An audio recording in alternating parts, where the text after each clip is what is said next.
गांव खेतड़ के तमाम क्रांतिकारी, बुजुर्ग क्रांतिकारी, नौजवान साथी,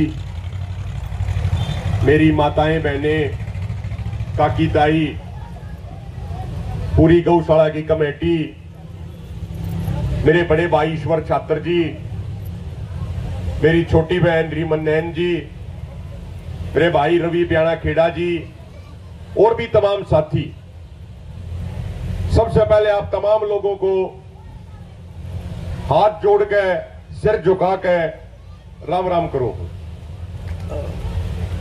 साथियों, आप लोगों का जोश और जज्बा आज पूरे हरियाणा के लिए प्रेरणा का स्रोत बन गया है। 50 डिग्री के आसपास तापमान जा रहा है। लोग अपने घरों से निकल के राजी नहीं है। अगर उन्हें कोई जरूरी काम हुआ है, वो काम करने खातिर भी तो फायरी में बाहर नहीं निकलते।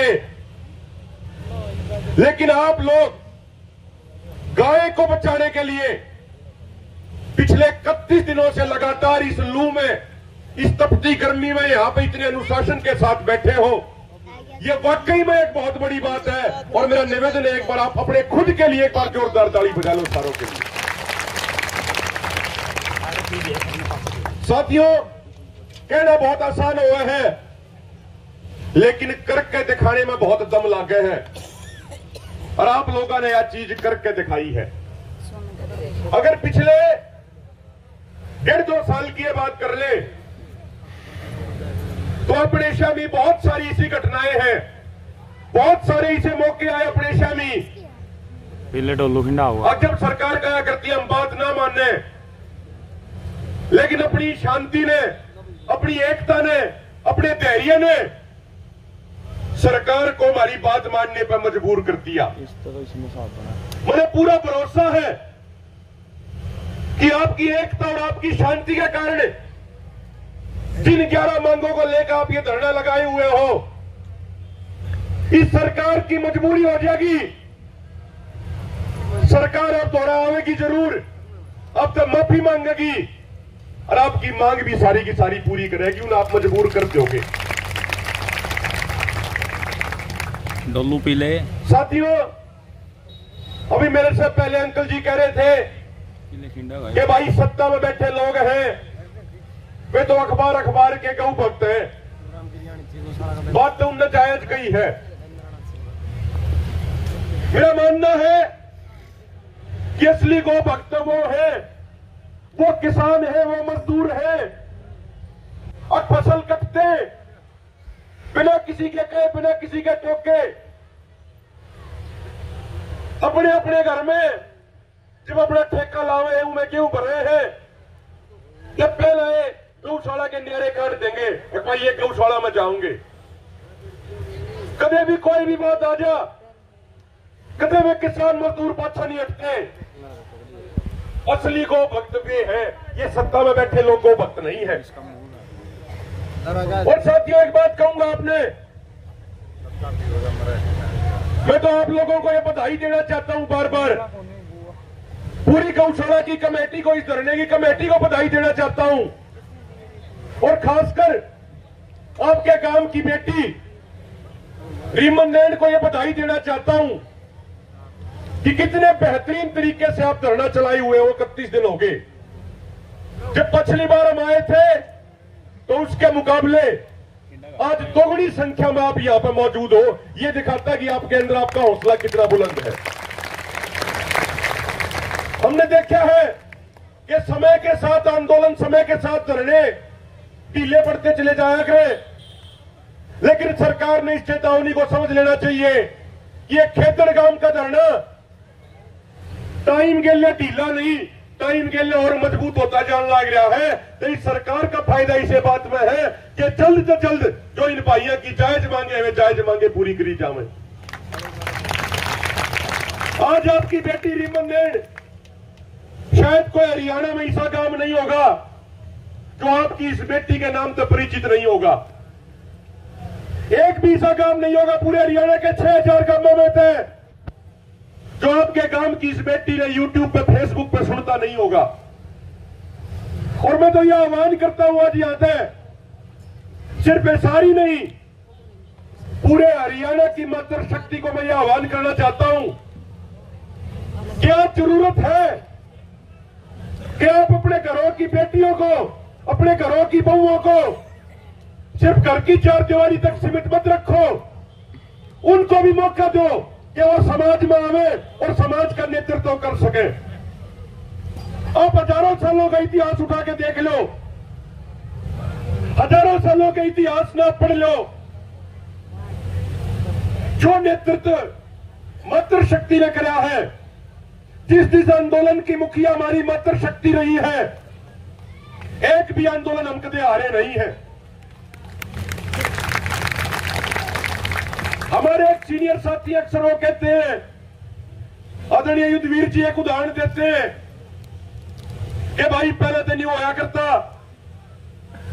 कि किसी भी आंदोलन में जाया करते तो 50% हमारी जो मातृशक्ति, हमारी जनसंख्या की जो बढ़ाती है, वो पहले हम घरा में बैठा दिया करते, तो आधे कमजोर तो हम पहले हो जाया करते और बाकी सरकार हमारे ऊपर जुल्म करके हमने बाकी कमजोर कर दिया करती।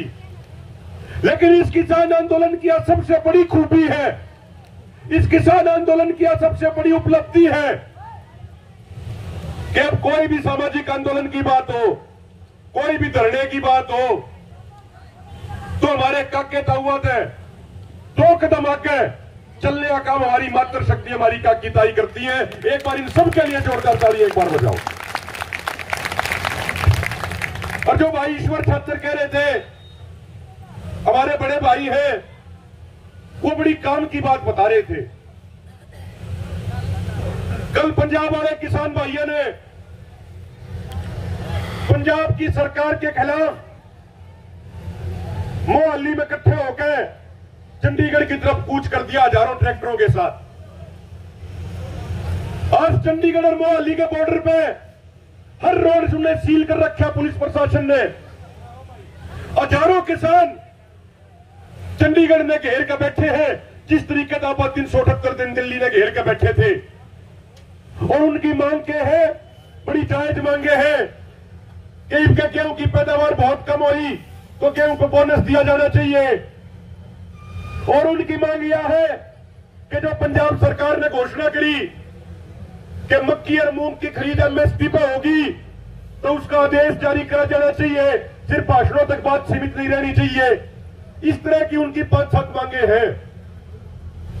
साथियों, आप देखियो, हो सके उन्हें 5-7 दिन तो लग जा, लेकिन जो पंजाब के किसानों ने धरना लगाया है, वे गेहूं का बोनस लिए बिना उल्टे नहीं आएंगे, गेहूं का बोनस लेके उल्टे आएंगे।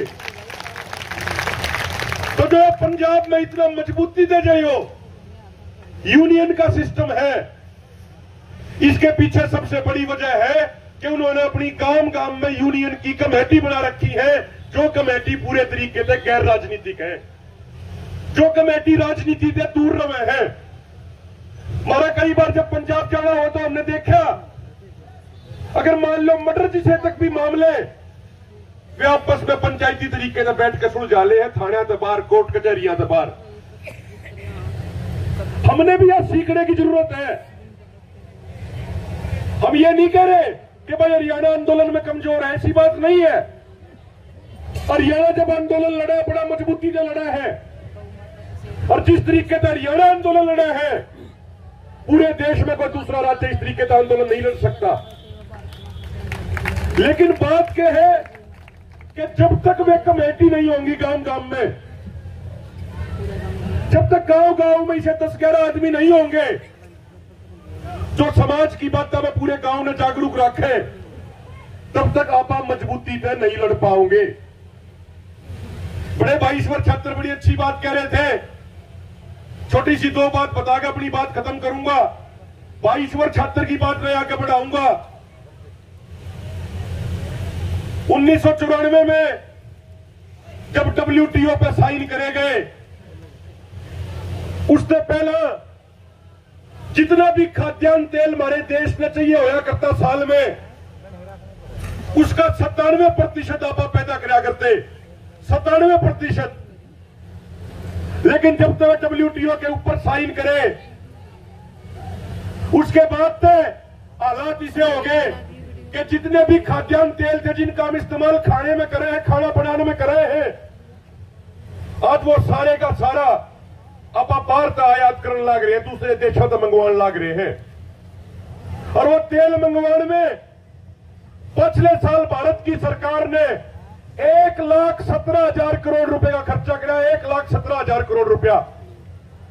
जब विज्ञान भवन में बात होया करती, हम सरकार से कहा करते कि इन किसानों के लिए एमएसपी का कानून बना दो, तो कृषि मंत्री नरेंद्र तोमर जी और उनके आईएएस अधिकारी बैठ के यूं कहा करते कि आपको अर्थव्यवस्था की जानकारी नहीं है, आपने खेती करी है, आपको इकोनॉमिक्स की नॉलेज नहीं है, इतना पैसा कहां से आओगा। तो हम उनने कहा करते अजी जो 1,17,000 करोड़ का भारत मंगाने लग रहे हो, इन्हें भारत मंगाने की बजाय अपने किसानों ने कहो भाई तुम सरसों की खेती करो, सूरजमुखी की खेती करो, तिल की खेती करो, हम सामने खरीदने की गारंटी देंगे, तो देखिए भारत का किसान सारी फसल पैदा करके दिखाओगा। जो भाई कह रहे थे डब्ल्यूटीओ ने, जब ये डब्ल्यूटीओ पे साइन हुए तो महेंद्र सिंह टिकैत जी, काशीराम नैन जी, अगर साउथ में चले जाओगे दक्षिण भारत की तरफ तो नजुंडा स्वामी जी, इसे बहुत सारे नेता थे जिन्होंने संघर्ष किया। मुंबई में जाके पोर्ट घेर लिया, हवाई जहाज, हवाई एयरपोर्ट घेर लिए। तो उसके बाद दुनिया की सरकारों ने क्या किया, उनके समझ में आया कि भाई डब्ल्यूटीओ से घना बदनाम हो गया। जो डब्ल्यूटीओ बदनाम हो गया, सारी दुनिया इस की करतूता ने समझ गई, इनको नया नाम दो। तो उस चीज का नया नाम दे दिया मुक्त व्यापार समझौता, फ्री ट्रेड एग्रीमेंट। यह आखिरी बात कहूं जो गौशाला से भी जुड़ी ओर है, जो सारे किसानों से जुड़ी ओर है। अगले एक साल के भीतर भारत सरकार अमेरिका, ऑस्ट्रेलिया, यूरोप समेत 4 देशों के साथ मुक्त व्यापार समझौता करने जा रही है, यदि हम नहीं चाहते तो। और उस मुक्त व्यापार समझौते में क्या होगा, जिस दिन अमेरिका के मुक्त व्यापार समझौते पर साइन हो गए, 1 साल के भीतर भारत का पूरा डेयरी सेक्टर बर्बाद हो जाएगा। भारत में जितनी भी छोटी बड़ी डेयरी है उन सारे के ताले लग जाएंगे। कोई अपना किसान भाई यदि 20 भैंस लेके 20-25 डंगर लेकर अपनी डेयरी खोल रहा है तो उसकी डेयरी के भी ताले टंग जाएंगे, क्योंकि उस मुक्त व्यापार समझौते के तहत अमेरिका से दूध का पाउडर आओगा, जिन अंग्रेजी में कहते हैं SMP, स्किम्ड मिल्क पाउडर। तो इनकी तैयारी यह है कि वो मुक्त व्यापार समझौते पर ये साइन करें और उसके बाद अमेरिका से दूध का पाउडर ये मंगवाओगे। और मारे आड़े के जो किसान, जो एक साधारण परिवार दूध बेच के अपने परिवार का गुजारा कर रहा होगा, उन सब के ताले लग जाएंगे, वे सारे मजदूर बना दिए जाओगे। तो जो बड़े भाई ईश्वर छात्रवाद कह रहे थे, यूनियन की कमेटी बनाने की यह जरूरत है कि जो इसी नई चीज आवे हैं, उन चीजों ने हमारे दिमाग में हम बिठा दे पहला तय, उन चीजों के बारे में जानकारी हर गांव तक, हर किसान तक हम पहुंचा दें। इसलिए जरूरी है कि गांव गांव में कमेटी बनाओ। जो एक मामला आपका धरना चल रहा है, हमने पक्का विश्वास आप ये धरना जीतोगे, लेकिन प्रकृति का नियम है कि जब तक पैदा हुए हैं और जब तक इस दुनिया में रहेंगे, संघर्ष तो चलेगा। सही बनाम गलत की लड़ाई चलेगी, न्याय बनाम अन्याय की लड़ाई चलेगी, ईमानदारी बनाम बेईमानी की लड़ाई चलेगी। आप सारे सच, न्याय, ईमानदारी की तरफ खड़े होनिया है, तो इसीलिए लड़ाई तो लड़नी पड़ेगी और आगे लड़ाई मजबूती से लड़ पाए। इसलिए जरूरी है कि आप गांव गांव में कमेटी बनावें।